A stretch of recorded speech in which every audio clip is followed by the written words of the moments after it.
That, on the other hand, is certainly worth an open. Titanium calls out of the big blind, or sorry, out of the small blind, which I think is pretty significant. Usually, people are going to have quite tight ranges here, as opposed to like Greggy calling from the big blind. He's probably squeezing a lot of his strongest hands. He's getting very good odds. So I think Greggy can have a pretty weak range. Titanium, on the other hand, I think is going to be weighted towards some pretty decent pocket pairs and some pretty decent aces, possibly including ace king, although I would think three betting is more likely than that. So I feel very good about this flop, but this is actually not a spot. Well, as an under the gun raiser, I'm a little more inclined to see bet just because my range is so strong. But if I had opened from like middle position and gotten called out of the small blind, I'm really not a big fan of c betting too much in that spot because this race tends, or sorry, this call tends to be pretty strong from a competent player. Here, obviously, I've gotten a quite good flop from my hand. I think that Ace King is somewhat unlikely for both of my opponents.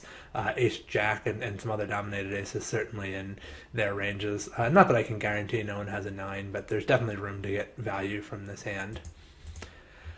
You can either bet it immediately or you can check. I think both are consistent with how you would play some part of your opening range. If I'd opened like king queen or queen jack suited or something from under the gun, I would be c betting here in terms of like weak hands that I can use to balance if I'm value betting with ace queen.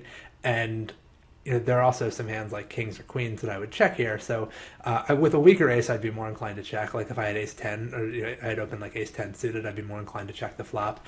I think ace queen is probably good enough to value bet, and I probably should just bet the flop because if I do check the flop and then bet the turn, that tends to I think the jig is up a little bit at that point. I don't think it's really that effective of a slow play. So I guess I did choose to check here. As I said, I think it's close, but I think a bet might actually be a touch better.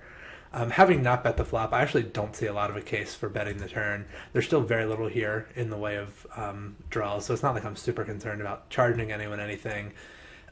Some worse aces might actually bet the turn if they think that I have a hand like kings or queens and are trying to get value from it. And ace jack is really the only hand I can look to get a lot of value from. I guess Greggy is capable of having low aces in that. Titanium probably is not. And obviously I'm losing to ace 9, now ace 10, also ace king.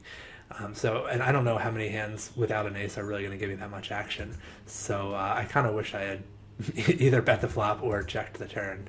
I think either of those would have been preferable to what I did. And I don't mean to suggest there's a huge difference between those things, but I do think that